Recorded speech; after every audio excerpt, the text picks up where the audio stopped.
Mini train. Kopargaon नाम के गांव में एक रेलवे स्टेशन था। उस रेलवे स्टेशन का एक स्टेशन मास्टर था, उसका नाम था राम बाबू। उसे उसकी नौकरी से बहुत प्यार था, इसीलिए शताब्दी नाम की एक लड़की से शादी की और उसे शताब्दी एक्सप्रेस कहकर नाम भी रखा। इसी तरह उसके बेटे का नाम रत्नाकर एक्सप्रेस और बेटी का नाम सबरी एक्सप्रेस रखा। एक दिन वो दुखी होकर घर आया। पत्नी शताब्दी, क्या हुआ, ऐसे क्यों हो, बताओ। कल मैं रिटायर हो रहा हूँ। कहते हैं कि अब मैं काम पर नहीं आ सकता जब तक मैं हर रोज ट्रेन को देखकर लाल और हरे झंडे को ना हिलाऊं, तब मुझे नींद नहीं आती। बहुत दुख हो रहा है। यूं रिटायरमेंट के बाद भी वो रेलवे स्टेशन जाकर आने जाने वाले ट्रेन को देखकर बहुत दुखी होता रहता था।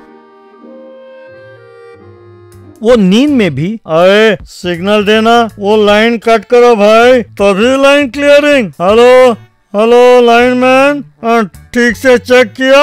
अरे ट्रैक को ठीक से चेक करो, कहकर बड़बड़ाता रहता था। ये देखकर घर वाले लाचार होकर परेशान होकर देखते थे। कभी कभी जरूरत ना होने पर भी वो ट्रेन में यात्रा करते हुए ट्रेन में बैठकर ट्रेन को पुचकारते हुए खुश होता था। ये सोचकर कि इसका इलाज करना होगा, उसे डॉक्टर के पास ले गए। देखो, इन्हें कोई बीमारी नहीं है। कुछ लोग अपनी नौकरी को जल्दी भूल नहीं पाते, यही हाल इनका है। ट्रेन इनके जिंदगी का एक हिस्सा बन चुका है। कुछ दिनों में सब ठीक हो जाएगा, तब तक कुछ नहीं कर सकते।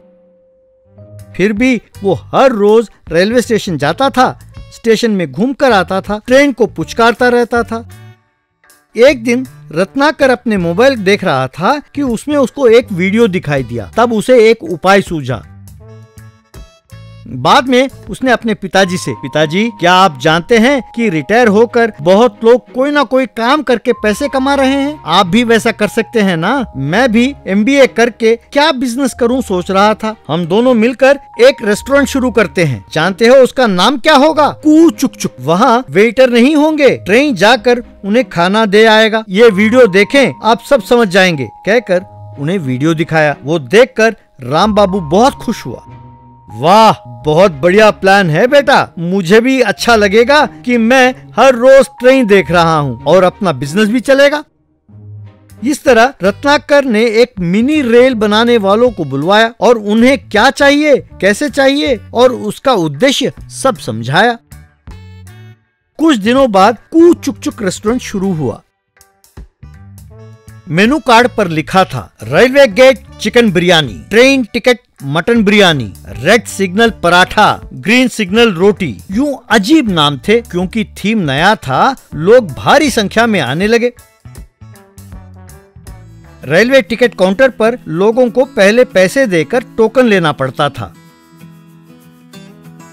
टेबल के पास घूम रहे ट्रेन में वो टोकन रखते थे तो वो सीधा किचन में जाकर रुकते थे।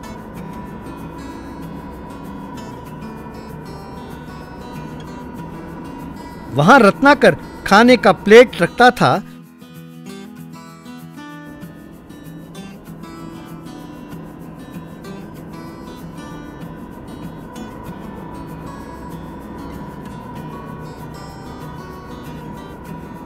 वो ट्रेन टेबल के पास जाकर रुकती थी। यूं लोग वहां से खाकर खुश होकर जाते थे। जब तब बाप बेटे ट्रेन में बैठकर कस्टमर्स को खाना सर्व करते थे।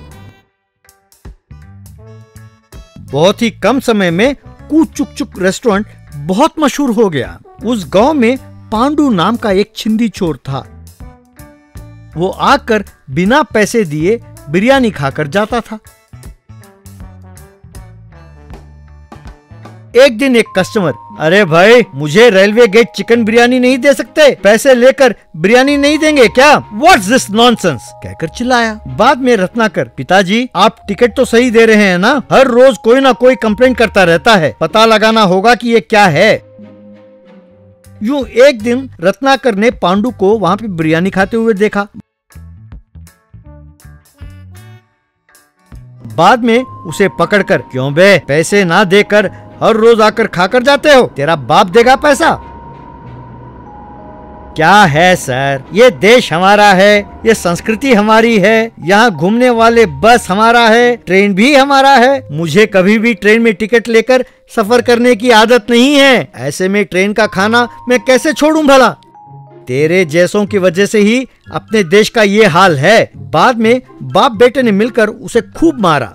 पांडु वहां से भाग गया। बाद में उनका धंधा खूब चला तो माँ बहुत खुश हुई। ट्रेन यात्रा। मंगापुर नाम के गांव में एक रेलवे स्टेशन था। उसी गांव में पिंगले नाम का एक आदमी भी रहता था। वो बड़ा दूर का सोचता था।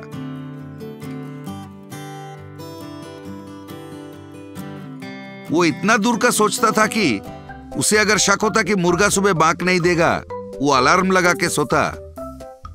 फिर सुबह सुबह उठकर मुर्गे को वो जगाता।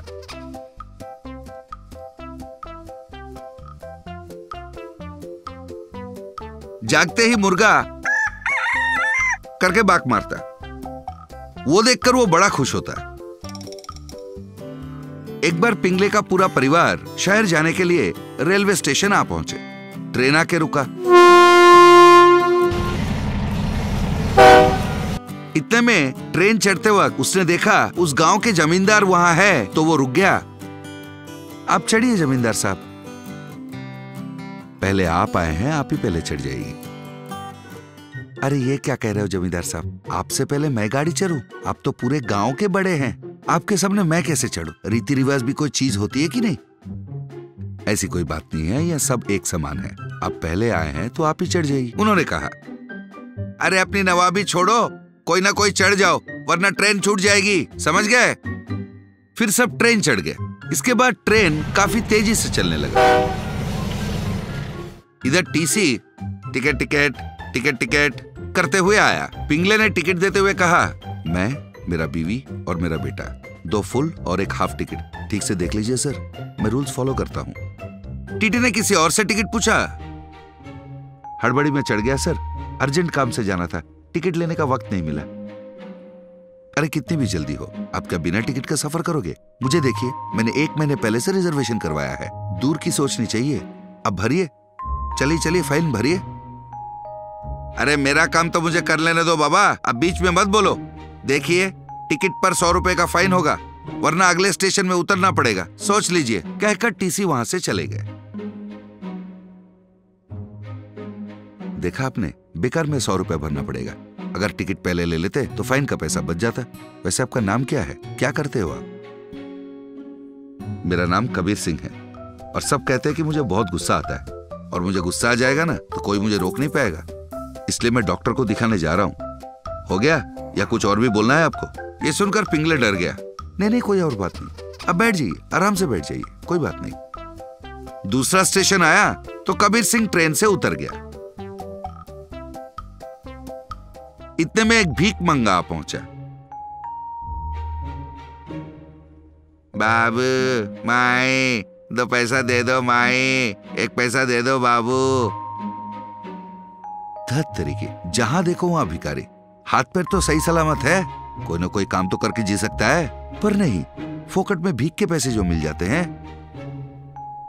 साहब, हाथ पैर सही सलामत है, काम करने जाऊंगा, दिन का 400 देंगे, यानी कि महीने का 12,000। अभी मैं कितना कमाता हूँ पता है? दिन का 1000, यानी महीने का 30,000। ऊपर से खाना पीना सोना बाथरूम सब फ्री। एसी में रहता हूँ मैं, पर्सनल लोन और हाउसिंग लोन देता हूँ, वो भी कम ब्याज में। आपको चाहिए तो बता देना, दे दूंगा। कहकर वो चला गया।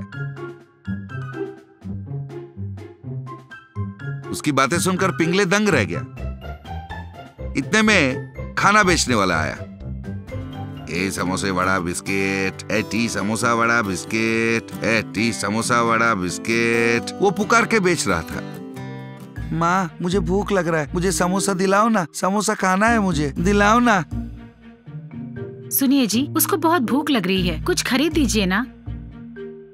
मैंने तो पहले ही कहा था, ट्रेन में कुछ खरीद के खाने को नहीं दूंगा। ट्रेन में खाना मिलावटी होता है, ये खाकर हॉस्पिटल में जाके लेटोगे तो पता है कितना खर्चा होगा। वैसे भी खाने का वक्त हो गया है, अभी मैं खाना पका के देता हूँ। कहकर उसने स्टव निकाला, उसे जलाया और खाना पकाने को रख दिया। कढ़ाई से धुआं इधर उधर फैलने लगा तो बाकी सब खांसने लगे और बाहर से देखने में ऐसा लग रहा था कि ट्रेन के डिब्बे में से बहुत सारा धुआं निकल रहा है।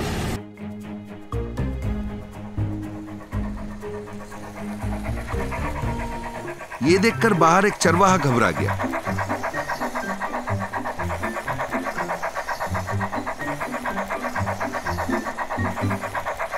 उसने रेलवे वालों को फोन कर दिया। कुछ ही वक्त के अंदर टीसी और रेलवे पुलिस फोर्स वाले वहां पहुंच गए। अरे पागल आदमी, ये क्या लगा रखा है? इसे क्या अपना घर समझ रखा है? अरे ट्रेन में आग लग गई तो पता है कितना नुकसान होगा। तो मैं क्या करूं साहब, मैं जरा दूर का सोचता हूं। मैं जानता हूं ट्रेन का खाना खाने से तबीयत बिगड़ता है, इसलिए मैं खाना पका रहा हूं। कौन सी बड़ी गलती कर दी मैंने?